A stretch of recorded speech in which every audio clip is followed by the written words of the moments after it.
In May of 1988, Barnard's class of '63 held its 25th reunion. All of a sudden, Martha said that all the assumptions she had made about her life had been turned upside down and shattered because her husband had left her. It's extremely naked. Despite the sympathetic reaction from many of the women in attendance, others there viewed Martha in a negative light. There were tears in her eyes because, of course, her husband had just left her, and she told us all the story. She said that he couldn't stand her perfection. Then she said, "I've had such a terrible day. I've been out tending my chickens." And she actually said, "I was wiping their bottoms and putting them back in their basket." And I thought, wow, wiping the little baby chicken's bottoms.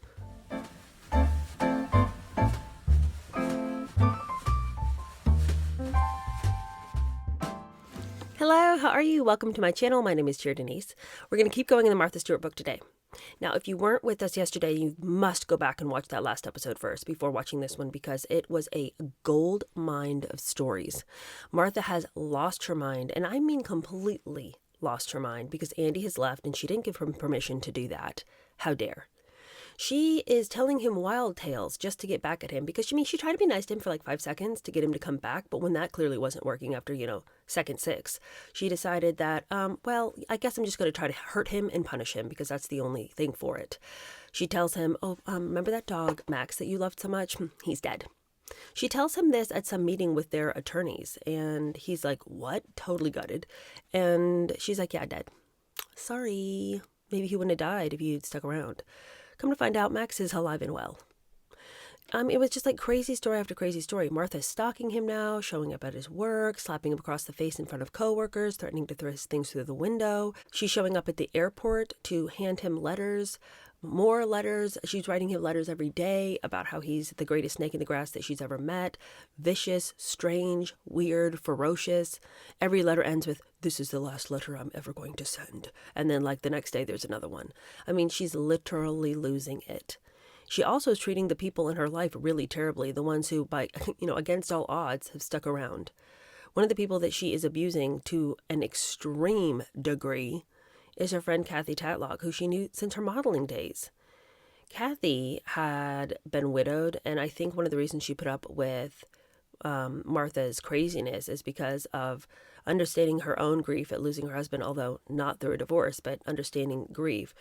Thought that Martha's strange ways were just because she was really sad. But when you read the story about the way Kathy was treated by Martha, this is not grief. This is evilness, and this was part of Martha's character because this is why Andy left. This is how she treated Andy, so that's why Andy's gone. It's nothing to do with the fact that she's just grieving over this divorce. The way that Kathy discusses her almost calculated abuse by Martha. I ended those chapters with just this feeling of like, we're dealing with something more than just somebody who has an off-kilter personality and is a wee bit socially awkward. It was starting to feel like an evilness was taking over Martha because some of the things that she did to Kathy were so calculated. Even Kathy said, and she's not like legitimately calling Martha a witch, but she's like, it felt like this evil game, like something a witch would come up with. And she just means it's evil. Martha would do things like, hey, I'm going to go work out and I want you to work out with me because I'm really sad, so you need to be there for me. And then she would just not show up to these 5 a.m. workouts. She would insist that Tatlock work out with Martha Sr. when Martha was out of town because she said Martha Sr. needed it. She insisted that these sessions were going to be free to Kathy, that she was paying for the trainer anyway. Somebody ought to use the trainer while I'm out of town.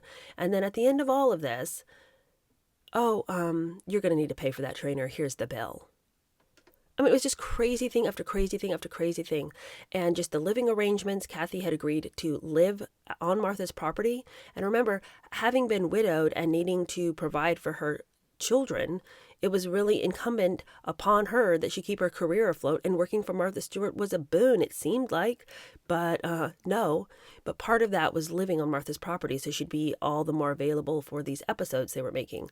But living with Martha was shocking in its description of having been love bombed and then Martha like viciously turning against her and trying to almost drive her away. And yet she needed Kathy.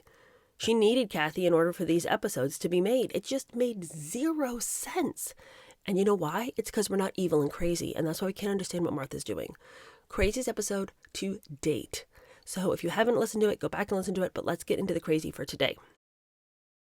Okay, it would seem that Martha had made some enemies at school when she was at Barnard, and one of those girls that apparently don't like her very much is a woman named Erica Young.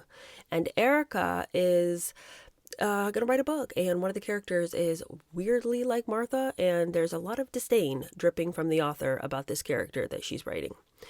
This chapter is entitled Fear of Erica. In her 1994 midlife memoir, Fear of 50, Erica Young, a classmate of Martha's at Barnard, described an unnamed blonde, a married friend who lived in Greenwich, a woman who spent her days antiquing furniture and restoring antique quilts. Young noted that her pal had kept a creative house a la Martha Stewart, the woman who earned her freedom by glorifying the slavery of home. Young, whose slap at Martha seemed to come out of left field, added that the woman in question was the wife of a chilly surgeon who was never home. As a consequence, she spent a great deal of her spare time, Young told her readers, in a hotel room in Stamford with a variety of swains half her age. She always brought her own vintage champagne, beluga caviar, home-baked pumpernickel, home-cured capers, home-grown shallots and onions, chopped. The napkins were linen, the flowers fresh from her cutting garden. Taking another swipe, Young noted that Miss Stewart would have approved. The anonymous character Young was describing in her real-life novel sounded remarkably like Martha herself, except, of course, for the hotel room shenanigans. Known for mixing fact with fiction and never delineating the two, Young went on to describe the woman as the high priestess of adultery, who supplied recent divorcees with resumes of men who were expert at, well, all sorts of things. I don't know what Erica's problem is, but this seems weird. Why would you write a novel that's like a memoir, but like I'm kind of like openly make up stuff and call people out? Like I don't really get the point of this whole thing. Maybe I should keep reading and I'll come to understand it. But like this feels catty for like I don't see how their paths crossed and that Erica would want to write like this. I'm not saying that Martha isn't crazy, but like I don't get what Erica's beef is here. But anyway. In 1982, the period Young described in Fear of 50, Martha's Entertaining had just been published, and her views on subjects ranging from cooking to linen napkins and fresh flowers were made known to an enormous audience for the first time. Entertaining also resulted in Martha's gaining the same sort of literary celebrity that Young had savored since 1973, when her zipless F novel, Fear of Flying, was published to critical acclaim and enormous sales, all of which established a rivalry between the two. In the acknowledgments of Entertaining, Martha had cited Young, along with E.L. Doctorow, Jill Robinson, and Anatoly Boryard, as writer friends whose dedication to their art inspired and encouraged me. Oddly, though, none of them had been involved in any direct or indirect way with the book, and Young, for one, had not even been made aware of Martha's generous credit. How weird that Martha couldn't credit the actual person who'd written Entertaining, but she wants to name some random writer friend that she went to college with because that girl's got some celebrity, so she wants to attach her name to that girl. But you couldn't actually give credit to the New Yorker writer who wrote your entire cookbook? Martha is the worst. Later, Young said, I didn't know she viewed me as a role model, emphasizing I never would have seen the acknowledgement because Entertaining is not the sort of book I would ever read. No, because she's too busy reading the Kama Sutra, but anyway.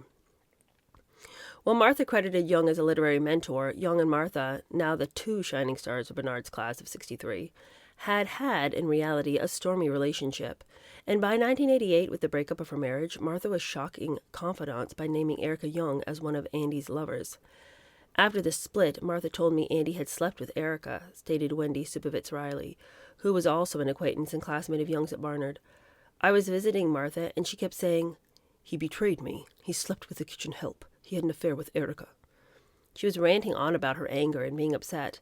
There was a small group of us from Barnard who had come to New York for a class reunion, and we were invited to Martha's house. We were all listening to her and saying, oh, that bastard! He's really terrible. The typical thing you say to a friend when you're being supportive. Martha was just very upset, very hyper-verbal, spilling everything out. After I heard that there was something with the kitchen help and Erica and everyone else, I figured Andy was screaming out in one way or another. By doing it right under Martha's nose, it's obvious he was trying to get her attention. After college, Martha and Young had lost touch, but in the mid-70s, they had become reacquainted when Young settled in West End near Westport with her third husband, Jonathan Fast, a budding writer and the son of the best-selling novelist Howard Fast of Beverly Hills. At the time, Young was 32 and Fast was 26. The Fasts and their baby Molly had moved to Connecticut from Hollywood, where Young had unsuccessfully tried to turn Fear of Flying into a film. Happy to escape Los Angeles, Young quickly settled into Connecticut's gentrified lifestyle, writing, yoga, dogs, and cooking, as she put it. She became a regular customer at the Common Market, where she and Martha reunited. When Martha held a brownie baking contest as a promotional gimmick, Young served on the panel of celebrity judges. Nevertheless, Young never really liked Martha, as she made plainly evident in her comments in Fear of 50. After settling into the new suburban lifestyle, the Fasts began throwing Malibu-style parties in their sprawling house that featured a hot tub outside their bedroom. For a time, the Stewarts were part of their social set. Occasionally, they brought George McCulley, then between marriages, along to Erica's parties, thinking that he might meet a fun woman there. People were cavorting naked, McCulley recalled. It was fun. I remember Martha saying, "Oh, you ought to go over and spend some time with Erica. She really likes you." When it came to Erica, Martha adopted a kind of arch-amused air. The dynamic between Erica and Martha was mutually wary, like two prize cats circling each other. Claire McCulley said that Martha later tortured me with stories of those wild parties at the Fasts. She said that Erica thought George was well hung, and I said to Martha, "Yeah, he is." And she took some delight in saying, "He could have been with Erica, but now he's with you." These people are weird. At a party at the Stewarts, Martha spent the whole evening flirting with the very good-looking and very successful married banker, Jonathan Fast recalled. He and his wife were our best friends in Weston. The flirtation was extremely blatant and aggressive, and I think that they knew each other casually. I felt left out because Martha wasn't flirting with me. Martha was very good-looking, but she just was always really cold and manipulative and cutthroat. She usually ignored me at those parties because there were other more important people for her to talk to. Jonathan Fast, aren't you married? Like, why are you mad that Martha's not flirting with you? A very confused group of people. And what was Erica's take on Martha? Erica thought Martha was a bitch, Fast asserted, and Erica was very sympathetic and attached to Andy. Maybe Martha's not lying when she says that Andy had an affair with Erica, but also it kind of just feels like there was some swapping going on. It seemed like they were part of a set of people that just were kind of trying things if you felt like it. After Andy published Gnomes, he decided to produce a series of similar books in the same fantasy genre, including one on witches. His thinking coincided, well, he could have just asked Martha how to do it. His thinking coincided with Young's completion of her 7th book, Fanny, for which she had done an enormous amount of research on witches and witchcraft. We were at a dinner party, and Andy told me witches would be a big illustrated book, Young recalled, and I said, "You have to understand that if you're going to write about witches, you have to deal with the feminist issue." I started to explain to him where the witch cult came from, and he said, "Oh my God, you've got to write this book." But Young, who received large advances, didn't think the $25,000 Andy was offering were enough. "I had a little baby," she said. "I was the breadwinner for the family." And he started being impossible. He said, "You have to write this book. You must write this book. You're the only one to write this book. You're the only one who understands the subject." And Martha wanted me to do this book, posing on her husband's side, totally wanting his success, totally trying to get him to sign me. Both of them wooed me with dinners at their house and at our house. There was substantial couple wooing. They played on my interest on the subject because there was no real money being offered to me. $25,000 in 1982. I mean, yuck. That's just chump change. I'm used to making some real money here. But anyway, so she says, they just totally twisted her arm, and so then she had to write about the witches. Young recalled having a number of meetings with Andy, just the two of them, during which Andy made light of Martha. He used to do these comic riffs about all the chores Martha made him do. He told me about picking up the eggs from the chickens, weeding the garden, and we'd laugh. It was his retaliation. It was clear that he was like the farm boy, or so he presented himself. Eventually, Young said, she caved into the Stewarts' concerted efforts. "They were," she said, "very good at seducing me. I did this book for a pittance. It was a labor of love. Andy was very smart, very clever. He was good at reading people because he saw that I was passionate about the subject, so he was able to get me to do a book for very little money." But Young emphatically denied, as Martha has alleged to friends, that she had had an affair with Andy. Andy was very flirtatious, she claimed, but it was party flirtation of the updikean suburban sort. There was no ass-grabbing. He wasn't stooping me. Never slept with publishers because you always get screwed financially when you do that. But, she was getting screwed financially anyway, so why not? You know what I'm saying? Nobody believes you, Erica. I think Andy and she probably did something. If only to get back at Martha. Because she is vindictive enough to write a book with a character about Martha that's just she just didn't like Martha, so she just wrote a character that just was clearly Martha Stewart, and then try to deny that it was so. But why even do that? She seems kind of just a mean person. And Andy, in his wild confusion, may have had an affair. I mean, just think about what his life was. And if he had no moral stipulations about not cheating on Martha, and since it seems like they're doing a good bit of flirting and carrying on with other married couples, like really what would the sin in their moral understanding have been if he decided to have an affair with Erica? I'm just like very confused as to why they throw these affairs in each other's face on one hand, but then at other times they're like, it was just a party, we were just having fun, it's not a big deal.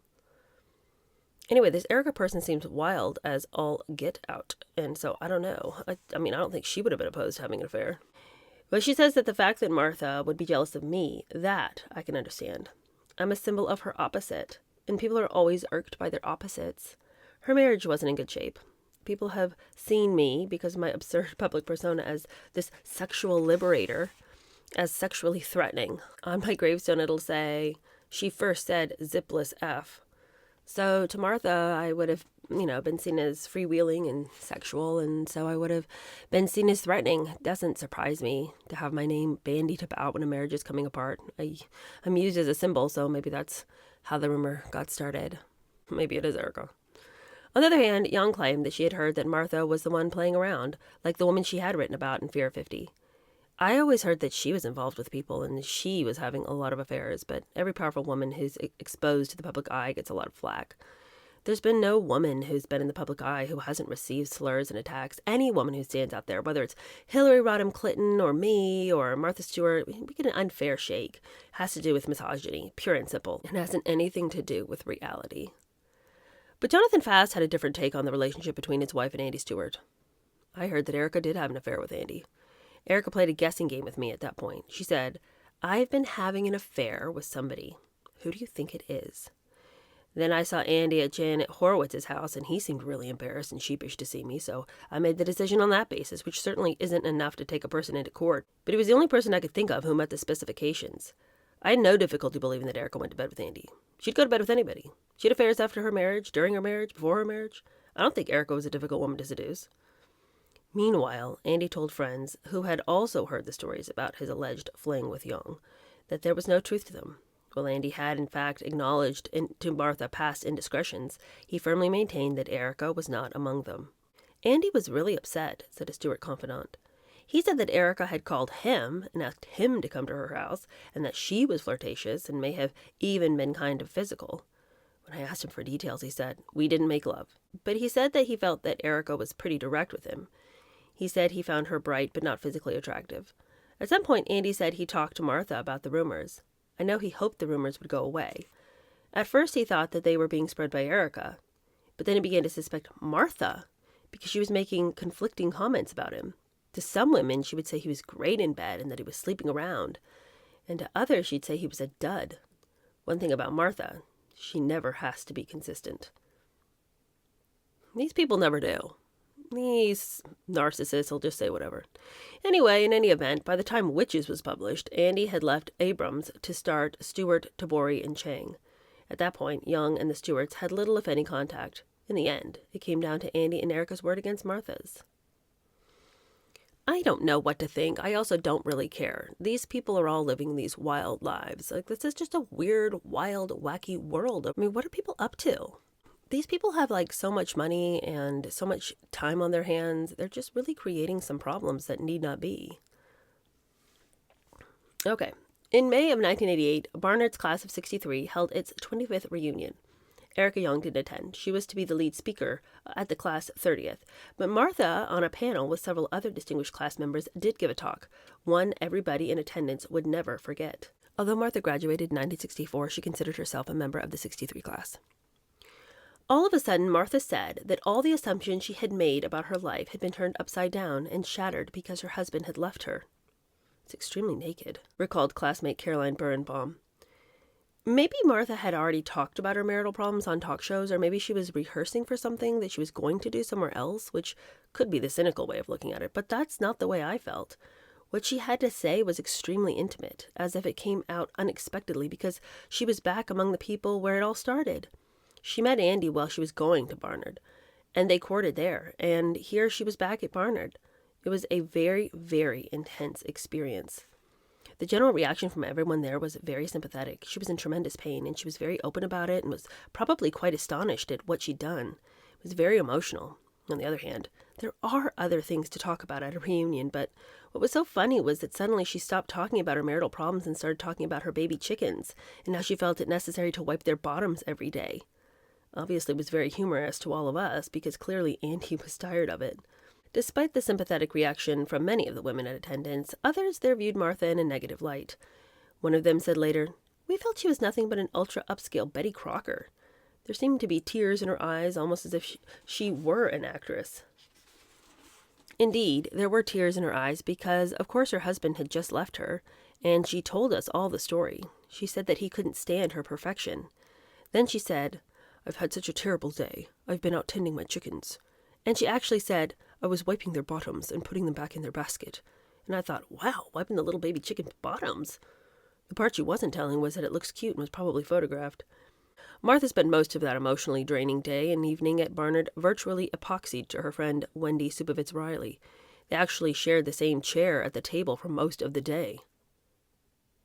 What are two grown-ass women, Martha's like well into her 40s, sharing a chair with Wendy Supovitz Riley? And by the way, let me just say, like Martha, I'm not saying that she is a fat person. I'm not saying that, because she isn't. But she is a bigger boned person. I'm a bigger boned person, you know? That's what I've been saying for years. But anyway, I am not about to ask somebody to share my chair. There's not going to be any room, you know, for that other poor person. I'm confused. I'm confused as to why they needed to sit in the same chair. That seems really weird. Riley said she was shocked at the animosity that she felt their classmates had toward Martha. When she went to the bathroom, they were making carping statements about her. "Oh, she's so full of herself. She's too much hubris." But I didn't agree with them. Martha worked hard. She achieved something. So why shouldn't she be proud of it? Why should she play it down? She's just Martha. Okay. This next chapter is pretty long, and I don't know if we're going to get through all of it, but we're going to give it a stab. It's called Business as Usual.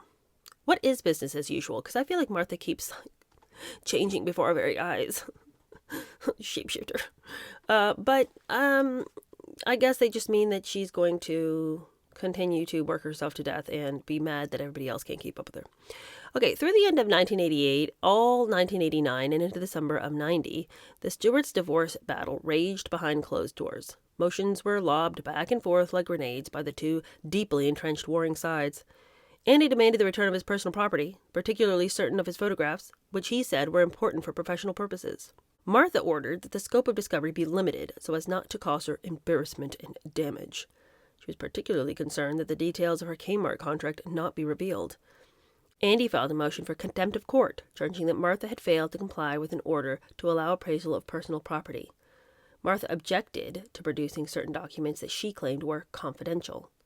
They fought over division of the various properties, the famous Martha Stewart house at 48 South Turkey Hill Road, and the adjacent lots at 50 and 54 South Turkey Hill Road.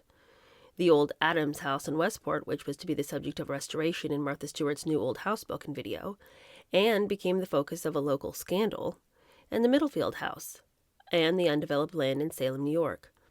At one point, Martha's attorney wrote hopefully, "There are numerous economic issues that we are vigorously attempting to resolve," and he, quote, anticipated conclusion of the litigation within a month. But the conflict raged on for another 6 months, and there were skirmishes for years after that. On May 10, 1988, a New York Daily News gossip column reported under the headline, "She's Dining Alone," that cookbook queen Martha Stewart and hubby Andrew, so lovey-dovey in her new video cooking tapes, have separated. Word is the Connecticut hostess is also taking up a pad in the city. Well, the item was true. It infuriated Martha, who firmly believed that her marital problems provided a field day for gossip columnists. They love to report that I'm dining alone now. Actually, Martha had already purchased, renovated, and furnished a $600,000 plus fifth-floor apartment in an upscale building at 72nd Street and 5th Avenue, across from Central Park. To decorate the place, she'd hired the ultra-upscale David Easton, a fabulous guy, Martha told HG's Charles Gandy. She also retained the equally upscale architect Walter Chatham to oversee the design. Afterward, though, Martha spent little, if any, time at the apartment, which her friends and colleagues found odd. Rather than stay nights there when she was working late in Manhattan, she chose to be driven back to Turkey Hill. She used the Fifth Avenue digs mostly for photo shoots and as an occasional pied-à-terre. Plus, she was now in a social club that demanded its members have at least one Fifth Avenue address. Y'all, these social clubs, let me just tell you, I am floored by some of the requirements of these things. For Martha, the apartment's purchase and renovation were part of doing business, of fitting in. However, it was Martha's acquisition of real estate in Tony East Hampton, dubbed Malibu East, that generated the most interest and had the greatest impact. In East Hampton, she hosted an annual cocktail party that drew big-name celebrities and became fodder for the gossip columns. In East Hampton, she also did battle with neighbors and zoning officials. "There's a saying that goes, when you get divorced, you go to the Hamptons," Martha once said. But it was not the kind of highfalutin how-to advice she would ever have offered in her books, which had strong appeal in the Midwest and especially in the South, where folks didn't cotton to such talk. Initially, Martha wanted a contemporary beach house, which I couldn't afford. So she was forced to settle for a 12-bedroom Victorian cottage built in 1878 for a minister from Brooklyn. How much must the contemporary beach house have cost if Martha Stewart couldn't afford it? The Talmadge House was the first home constructed on Lily Pond Lane, one of East Hampton's most exclusive addresses. Martha reportedly paid $1.6 million and spent another cool $1 million on improvements. "Why such a big place for a single woman?" "Oh, I just want one," she said. "It's fun." Martha's new neighbors included high rollers like U.S. News and World Report and New York Daily News publisher Mort Zuckerman and Cannon towel heiress Frances Ann Dougherty. The renovation was done by a contractor who did the homes of other Hampton luminaries such as Billy Joel, publishing magnate Chris Whittle, and Madison Avenue advertising guru Jerry Della Femina. However, one East Hampton abode wasn't enough for Martha, so she bought a second, more prestigious place designed by Gordon Bunshaft, the architect known for stark modernity. The price was more than $3 million for the one-story, three-room contemporary, and Martha bought the house practically unseen. "My motto is," she declared, "if you love it, buy it." Martha said that she was at a cocktail party when she overheard two young architects talking about the house, and the moment they mentioned it, she knew she wanted it. She said she came in with a low-ball offer which started a bidding war, not very nice for anyone, and wound up paying $3 million for the place. No matter, the place was mine. Yet no one could understand why Martha Stewart wanted it. It was completely out of her wheelhouse to own this, modern, very stark house. It didn't go with her aesthetic. It didn't go with what anybody knew her tastes to be. It just felt like she was just spending her money to spend her money. It felt like because she heard that some people wanted it, she had to get it before anybody else could get it. It sparked a whole conversation as to why Martha Stewart had done this. The fact that Martha, known for her country living style, had bought a Flash Gordon-style house provoked curiosity and controversy. The New York Times wrote about it, and it was of more than passing interest to New Yorker editor Tina Brown, who immediately dispatched Brendan Gill, an acquaintance of the late Mr. Bunshaft's, to find out what was up. The ensuing piece connecting Martha to Bunshaft was worth the house's hefty purchase price to Martha in publicity alone. The last time the New Yorker had noted Martha's existence was in a biting Roz Chast cartoon entitled "Martha Stewart Takes Over the Universe," which showed the lifestyle queen ordering up a formal dinner for 24 on Mars, a Sunday brunch for 8 on Pluto, and a Christmas feast for 200 on Alpha Centauri. "Don't forget the personalized finger bowls," Martha advised. In his piece, Gill, who showed a fondness for Martha even though he noted that her genius was to create an imitation of an imaginary happy family and to market its trappings convincingly, expressed wonderment about why the Martha Stewart of warm-hearted cozy domesticity would buy the severely modernistic retreat, whose facade an architect critic once described as resembling the death row wing of an especially desolate penitentiary. Martha had a ready answer. She convinced Gill that she had been a Bunshaft aficionado dating back to the early 60s, when while spending time at Yale, where Andy was studying, she'd watched the Bunshaft-designed Beinecke Rare Book Library being erected on campus, and that later on, as a stockbroker, she'd been enthralled at the sight of the Bunshaft-designed Chase Manhattan Bank building that she passed on her way to the office. But intimates of Martha's who read the piece snickered, believing Gill had been snookered. "Knowing Martha," said a pal familiar with the way her mind worked, "I'd say she stayed up all night reading about Bunshaft and preparing responses to all possible questions he might ask, knowing all the while that her answers would have to be erudite, literate, and educated for the New Yorker." It worked. The Bunshaft architecture, members of Martha's circle also agreed, was secondary to the house's strategic location, overlooking Georgica Pond, the most exclusive area in East Hampton, where Martha could rub shoulders, network, and do deals with high-powered neighbors like Steven Spielberg, Calvin Klein, and Ron Perlman. But Martha eventually found herself in a feud with at least one neighbor, and with East Hampton village officials involving both her homes there. She split the zoning board in half when she asked for a variance to build a swimming pool at her Lily Pond Lane place, just 8 feet from her neighbor's property line, instead of the regulation 25 feet. After the board vetoed her application, Martha found another location for the pool on her 1-acre property. But she then went ahead and built a 9.5-foot rose trellis around the pool without seeking proper permission. The zoning board considered the trellis a fence, and fences in the exclusive neighborhood were limited to the height of only 6 feet. Martha won this battle, though, convincing the property police that the trellis was neither conspicuous nor an eyesore. Declared the victorious lifestyle guru, "A trellis is not a fence, at least not at my hearing." Martha got into another dispute, this time with her next-door neighbor on Georgia Close Road, Harry Macklow, a millionaire businessman. The two became embroiled in a disagreement over plantings along the border of their properties. Macklow said that he needed to put in plantings because Martha had cleared trees and undergrowth. Martha had previously accused him of trespassing, illegal planting, and illegal obstruction and illegal construction of overheight fencing on her property. The matter went to court and was still being decided in early 1997. Around the time she joined East Hampton Society, Martha had become acquainted with the writer Kurt Vonnegut through his photographer wife, Jill Kremens, who had invited Martha to drop by their place. Martha had seen fit to boast that it was the Vonneguts who had been her entree into Hampton Society. "They took me to all the parties," and that she had repaid the favor by whipping up some of her delectables and rolling up her sleeves to clean the novelist's office studio. She made it appear that it had been a long-time stay. "It was just a long weekend she spent with us, 3 or 4 days, that's all," Vonnegut countered, noting that before and after he hadn't read any of Martha's books. "One morning I walked into my studio and she had mopped the floor for me, and I just found that quite wonderful. She's also liable to pull weeds. I guess she's compulsive that way. I think she cooked a meal or two. And anytime anyone's willing to go to the kitchen, that's nice." Later, the friendship between Martha and Jill Kremens became strained, mutual friends said, and the relationship cooled. What a shocker. Whatever the case, Martha had made certain that she'd been linked in print to the well-known author. Okay, I would like to go on, but I actually do need to go. Busy day, as we all have busy days. So we're going to stop in the middle of that chapter, and then we'll pick back up there tomorrow. Actually, not tomorrow, because tomorrow's Wednesday, so tomorrow's pop culture. But we'll pick up on Thursday with the remainder. Martha, why are you so crazy? Why are you so the way that you are? I do feel sorry for Martha in a certain way. Like, I mean, I'm not devoid of human kindness, and I am kind of sorry for her that she's so confused. I mean, if you were in Martha's head, can you imagine how miserable that would be? It would feel so lonely to be so crazy and to know that no one could understand you because you couldn't really understand yourself. And I've spent a lot of time pointing fingers at Martha, and not that it's an undeserved criticism, but I do think that I just feel that she was and probably is a super miserable person. And I think that you really can't gain genuine sympathy and understanding of other people until you've taken a look at yourself and figured out, like, what motivates me as a person? Why do I do the things that I do? Until you've admitted that you're broken, you can never really forgive the brokenness in other people because all you can do is just judge that all day.